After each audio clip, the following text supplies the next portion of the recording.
Welcome, my fellow lords, ladies, and lieges, and welcome to the first episode in a new series titled Zodiac Reads, where, as the title suggests, Zodiac finds things he wants to read on the internet and then, well, he reads them for you. This series is meant to be a bit more of a lighter, more casual kind of video with lighter editing and not many visuals, so you can either follow along with the story as I read it on screen, or if you would like to do something else, this video is for you. Perfect for multitasking, really, which is great because those are the kinds of videos I like, so go me. Anyway, without further ado, let's get on to our first story that I've decided to start this series off on. We are on a little subreddit called r/rpghorrorstories, where people like to share stories and experience they've had while playing certain RPG games, such as D&D and Pathfinder, etc., etc. A subreddit I have read stories from for friends very often. We're going to start with this today. I hope you enjoy. How the Monk Made the DM So Uncomfortable They Retired an NPC by Prosper Farmer. The campaign is still ongoing, so I'm keeping this vague, and I'll try to keep this relatively short so I don't accidentally start going on tangents. The party is larger than I describe here, but I'm just focusing on the relevant players as they arise. My friend recently decided to start DMing after a few years of playing D&D. I join in alongside some other players, which are a mix of the DM's IRL friends and online friends. One of the IRL friends is a DM for them in another game. In this game, they're playing a chaotic neutral monk. This player will prove bad enough that I will now treat those words as a slightly redder red flag than a napkin post-nosebleed. Resident Evil 8 had just come out at the time the game started, and the DM included an homage to it with an early quest involving the party getting kidnapped by vampires, one of whom was a honey trap that was part of the monk's backstory. We convince the vampire to let us out of our cell, and we carve our way out after burning the house down, wherein the vampire joins us as a companion. The monk is very irritable and prone to random acts of violence, alongside needing basic concepts like bathing explained to them due to having spent their formative years in a desert, alongside the player being very forgetful and ignorant. For example, the player has asked nearly 4 times in the past 2 months, asking what time the sessions start at, despite them always beginning at the same time. Additionally, my character is non-binary and used they-them pronouns, but the player, out of character, used he-him several times due to my voice until the DM made a photo listing all of the characters and their pronouns. To be clear, it's just my character that's they-them. The monk character does not interact much with the party outside of bad one-liners or edgy mid-2000s tiers threats of violence against anyone who crosses paths with us. The one side tangent I'll allow myself is to note how one-note his character is, and as his personality is largely just angry short dude with a Napoleon complex, but he plays it dead straight and keeps going for decapitations with punches. During one session, we were all chilling in a lively bar, and the player tried 6 separate times to get a bar fight started for no real reason, only succeeding in punching one person out that got healed soon after. He also exclusively did RP largely just with the vampire instead of the rest of the party, to the point where I don't think he has directly spoken with some other party members. Having lengthy and protracted RP sessions of them talking about little of real importance as the player character, I don't know which, tried to set up a romance plot between the monk and the vampire. You kinda had to be there to get how awkward and protracted it could get. We're talking a full half hour here as this character, due to living in a desert presumably, had never heard the phrase, brevity is the spirit of wit. Things come to a head in a session intended to be focused on our artificer, who had worked with the DM to make a backstory regarding their Warforged nature. They were going to meet another Warforged here that would give them some hints as to the future plotline. The problem is, the session quickly spiraled into a horrifically, mind-numbingly dull set of RP interactions as the monk repeatedly tries to ask the vampire to suck his blood so that she can stay at peak efficiency. Which is the nice way of saying that this was probably intended to be when the monk player would put out the moves and solidify the romance. The DM gets awkward at the first one, but it's over and done with and we move on. Then the monk asks again right as the Warforged NPC is introduced. Then he asks again later after the party's fighter wants a chat with the vampire. By this point, I can tell the Artificer player is fuming and I'm DMing him as this goes on, with him admitting to eventually asking the DM if it would be easier to just do the relevant RP between the Warforged through Discord texting instead of trying to insert it here. The phrase, "bleed me, mommy," got thrown around a bit privately in mocking jest of the RP scenes. To put it in perspective how long the conversations could get, around 25 minutes into the first one, I got a call from my mother and step away from Discord call for a second. I come back at half an hour into the game, he's still ongoing in his quest to be bled by his big titty goth waifu girlfriend, and it's a quarter into the hour before he stops. He's then back at it half an hour later as we were in a horrible Groundhog Day loop. 3 separate conversations between the monk and the vampire happen within the first 90 minutes of the session, all of them at least 10 minutes ago. A 4th attempt is made later that night, but eventually DM has the vampire leave and go get blood elsewhere in town. After the session, the DM messages me asking for advice. He's getting aware of how a lot of the party is talking around each other and using the vampire to RP instead of doing it among the party. Not a bad thing alone, but this past session had really eaten into the DM's patience, and he wanted to ask me if he was being fair and having the vampire leave the party instead of sticking around.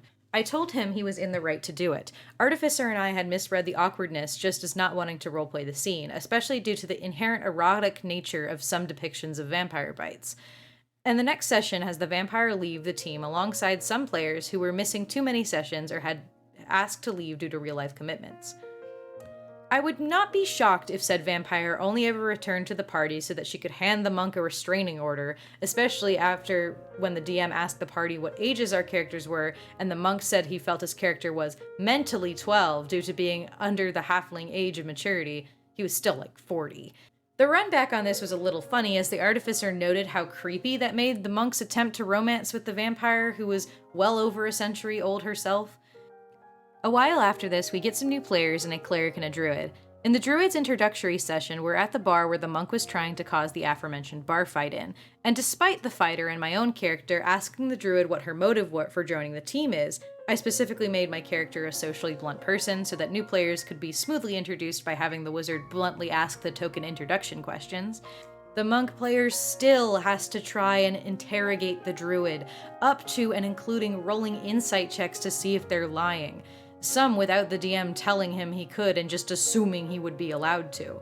He also winds up asking this player 3 different times within an hour what their deal is, when 2 different players had already done all this introductory crap. The cleric, themselves chaotic neutral, winds up blabbing next morning to some guards about the fighter's location. He's a wanted man in this region and was lying low, leading the 2 guards to confronting us over breakfast. One gets KO'd, the other killed outright, and I quickly have my character drag the bodies into an alleyway ahead of the inevitable "I kill the other guard" line that the monk will say. We bail town. The fighter makes it clear to the cleric not to pull that stunt again, and the cleric player bounces immediately due to feeling really shitty about their character's actions. They're much nicer out of this character and tend to usually play nicer characters, but this one is more evil and tends to be encouraged by the monk's chaotic neutral actions, with them having a small panic attack at how hostile everyone had got near the end. For the next session, we have a guest listening in as a mutual friend of some of us who DMs themselves. We open with the monk repeating how much the fighter's conversation with the cleric, including some really dumb and cringy lines about how he's your new teacher and the lesson is pain.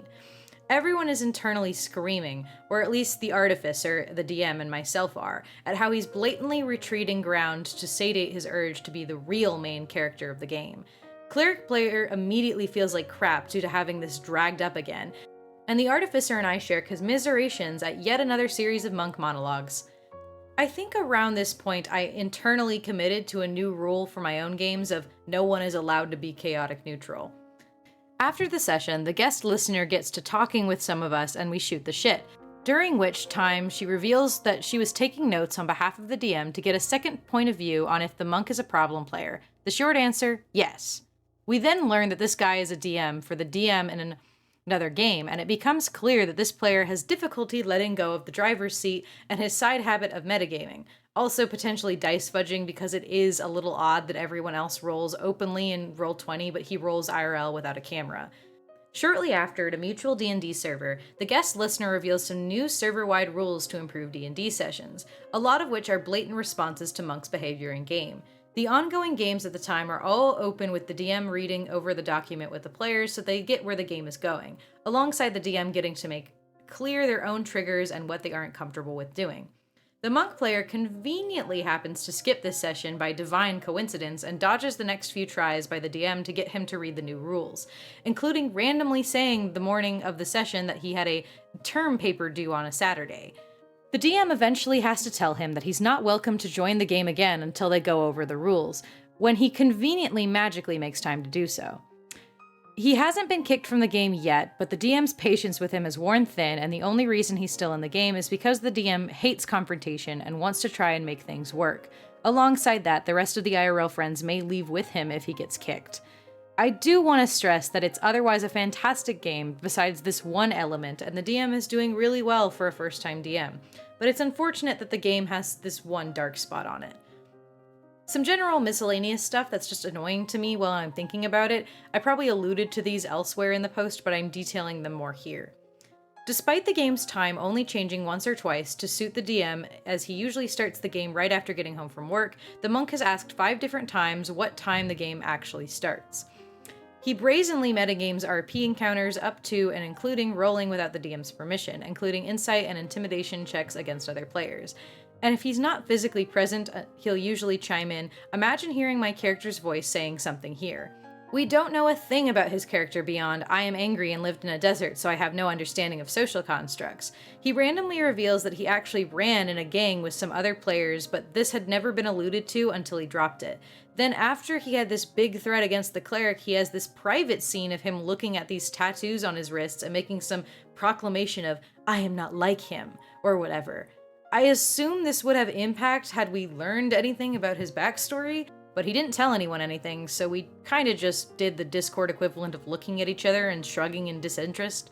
Then we had to, in a recent session, dealing with him getting his tattoos removed, that ended with him punching out a doctor and leaving them alone in an operating room because he'd burnt all his money and couldn't afford the procedure. He is chronically incapable of listening unless it concerns him and has a dreadful memory.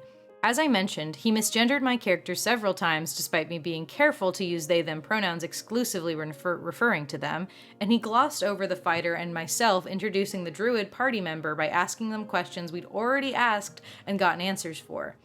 Even if a conversation has information relayed in the prior session, he'll be sure to repeat a roleplay scene so he can do it, or because he just doesn't remember that this was information already obtained. I'm fairly sure he actually wound up asking the druid about their reason for joining the team in a different session after their introduction.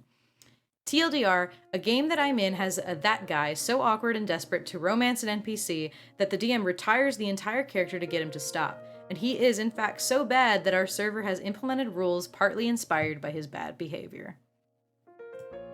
Well, that is the end of our very long adventuring tale. I would like to ask what everyone's thoughts were, and I would love to hear people's thoughts about this story in the comments.